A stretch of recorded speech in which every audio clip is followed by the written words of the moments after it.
Jangan lupa untuk subscribe dan nyalakan lonceng notifikasinya.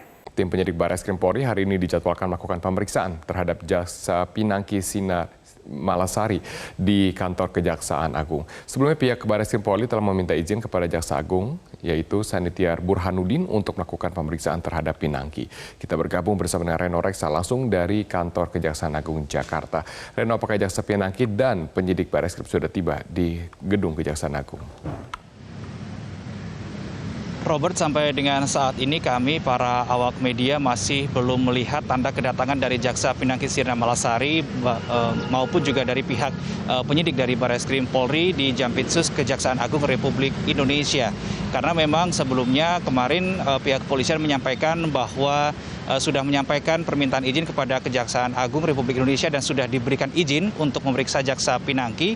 Dan berdasarkan dari keterangan aparat kepolisian juga kemarin mengatakan status Jaksa Pinangki Sirna Malasari hari ini diperiksa sebagai saksi untuk mendalami dugaan adanya aliran dana dalam pusaran kasus Joko Chandra.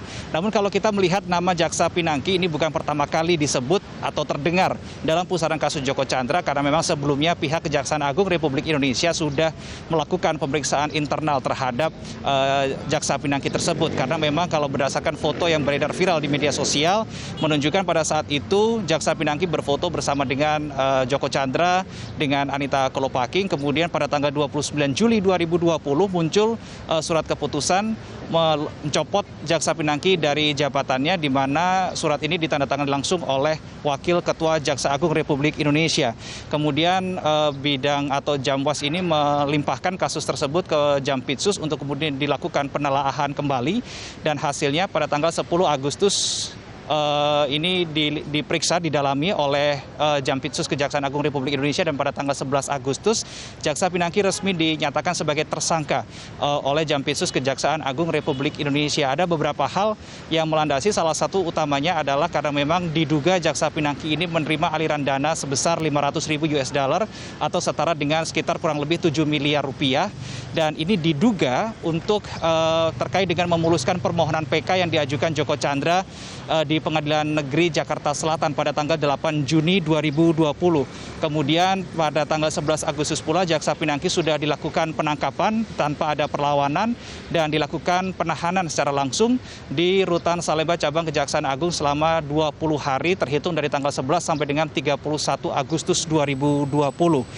Kemudian ada pasal yang kemudian disangkakan terhadap Jaksa Pinangki atas penetapannya sebagai tersangka oleh Jampitsus Kejagung RI, yaitu pasal 5 ayat 2 Undang-Undang Nomor 31 Tahun 1999 tentang Pemberantasan Tindak Pidana Korupsi, Jungto UU Nomor 20 Tahun 2001 tentang perubahan atas UU Nomor 31 Tahun 1999 tentang Pemberantasan Tindak Pidana Korupsi. Dan berdasarkan pasal yang disangkakan ini sekali lagi belum final, berarti masih disangkakan, maka Jaksa Pinangki ini terancam hukuman pidana 5 tahun penjara dan atau denda maksimal 250 juta rupiah.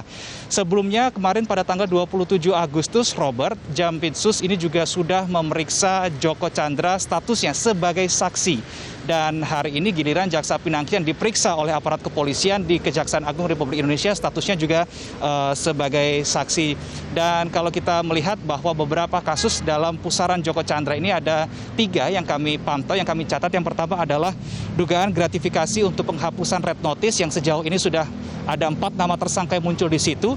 Kemudian dugaan gratifikasi penerbitan surat jalan palsu yang sudah ada 3 nama tersangka, dan dugaan gratifikasi permohonan PK atau permohonan kembali atau peninjauan kembali di PN Jakarta Selatan yang kemudian berdampak terhadap adanya dugaan penerimaan janji atau hadiah oleh pegawai negeri, dan sejauh ini sudah ada 1 tersangka yaitu Jaksa Pinangki Sirna Malasari itu sendiri. Dan sekali lagi sebelum saya kembalikan ke Robert, kami pantau terakhir sampai dengan saat ini pukul 10:04 waktu Indonesia Barat masih belum terlihat adanya tanda-tanda kedatangan dari Jaksa Pinangki Sirna Malasari dan juga tim penyidik dari Barreskrim Polri.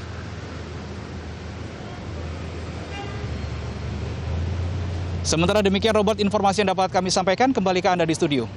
Baik, terima kasih Reno Reksa atas informasinya langsung dari gedung di Kejaksaan Agung Jakarta Selatan.